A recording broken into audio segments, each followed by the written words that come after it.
Hello viewers, நீங்க கேட்டுட்டு இருக்கிறது வெறு ரிவ்யூ. நான் தான் உங்க வெறு. நாம இன்னைக்குள்ள பார்க்க போறது இப்ப நெட்ஃபிளிக்ஸ்ல ரிலீஸ் ஆகிருக்கிற நம்ம நயன்தாரா பிகன் த ஃபர்டைல் அப்படிங்கிற டாக்குமெண்ட்ரி படம் எப்படி இருக்கு அப்படிங்கறத அந்த வெளில பார்த்துடலாம். ஆக்சுவலி நம்ம நயன்தாரா வந்து சினி ஃபீல்டுக்குள்ள வந்ததுக்கான காரணம் என்ன? ஸோ அவங்களோட முதல் படம் மலையாள படம்ல எப்படி ஹீரோயினா வந்து பார்த்தீங்கன்னா சூஸ் பண்ணாங்க? அதுக்கப்புறம் தமிழ் சினிமால எந்த படத்து மூலமா அறிமுகமானாங்க? யார் மூலமா அறிமுகமானாங்க? இப்படி படிப்படியா வளர்ந்து கடைசியா ஒரு லேடி சூப்பர் ஸ்டாரா எப்படி ஆனாங்க? விக்னேஷை எப்படி பார்த்தாங்க? அவங்கக்குள்ள 2 பேருக்குள்ளும் எப்படி காதல் உண்டாச்சு? இது எல்லாத்தையுமே அழகா வந்து பார்த்தீங்கன்னா சொல்லியிருக்க ஒரு டாக்குமெண்ட்ரி எடுத்திருக்காங்க. இந்த டாக்குமெண்ட்ரியோட டியூரேஷன் ஒரு 1 ஹவர் 30 மினிட்ஸ்க்குள்ள தான் வருது. ஒரு நீட்டான டாக்குமெண்ட்ரி எப்படி வந்தாங்க? என்னென்ன விஷயங்கள ஃபேஸ் பண்ணாங்க எல்லாத்தையுமே அழகா காமிச்சிருக்காங்க. இதுல மெயினான ஒரு விஷயம் என்னன்னா 2 நாளுக்கு முன்னால ஒரு பெரிய கான்ட்ரோவர்சி உள்ளாண்டுச்சு. தனுஷுக்கும் நயன்தாராக்கும் ஒரு பெரிய சண்டை மாரி சோஷியல் மீடியால நீங்க நிறைய பார்த்திருப்பீங்கன்னு நினைக்கிறேன்.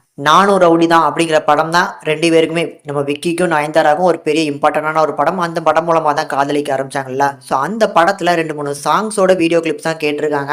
இது எல்லாமே பிடிஎஸ்ஸா எடுக்கப்பட்ட ஒரு மொபைல்ல எடுக்கப்பட்ட காட்சி தான் பார்த்தீங்கன்னா இந்த படத்துல வந்திருக்கு. படத்துல மெயினா எடுக்கப்பட்ட நம்ம விக்னேஷ் சிவன் வந்து எழுதி அந்த பாடின சாங்ஸ் எல்லாம் வந்து கேட்டிருக்காங்க. அதுதான் இங்க கொடுக்கல. ஸோ இவங்க ஆவலோட கேட்ட அந்த சாங்ஸோட மேக்கிங் கிளிப் இதெல்லாம் கிடைச்சிருந்தா இந்த டாக்குமெண்ட்ரி இதை விட நல்லா இருந்திருக்குமா அப்படின்னு தெரியல. ஆனா இப்பொழுதுக்கு ஒரு பிளாட்டா தான் நகருது இந்த டாக்குமெண்ட்ரி.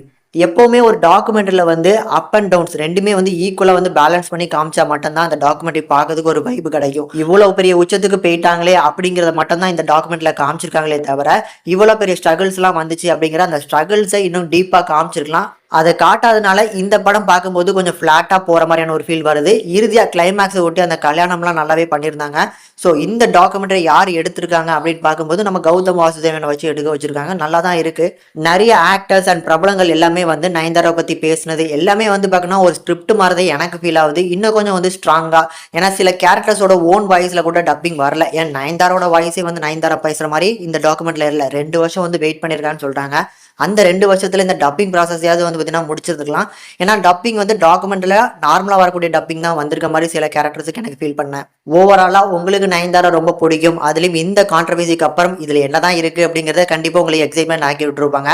கிட்டத்தட்ட எனக்கு ஒரு ப்ரொமோஷனை பார்த்த மாதிரி தான் எனக்கு இது ஃபீல் ஆகுது. நான் அதெல்லாம் சொல்ல வரல. அது 2 பேருக்குள்ள என்ன இஷ்யூ அப்படிங்கிறத நம்ம டீட்டெயிலாக அனலைஸ் பண்ண வேணாம். இந்த டாக்குமெண்ட்ரி ஒரு ஒன் டைம் பார்க்கக்கூடிய ஆவரேஜான ட்ராமா தான். முடிஞ்சவனா ட்ரை பண்ணி பாருங்க. ஃபைனலாக இந்த நயன்தாரா டாக்குமெண்ட்ரிக்கு நம்ம சேனல் ரேட்டிங்னு பார்க்கும்போது 5:2 வரைக்கும் ரேஷியோ கொடுத்துருக்கோம். முடிஞ்சால் ட்ரை பண்ணி பாருங்க.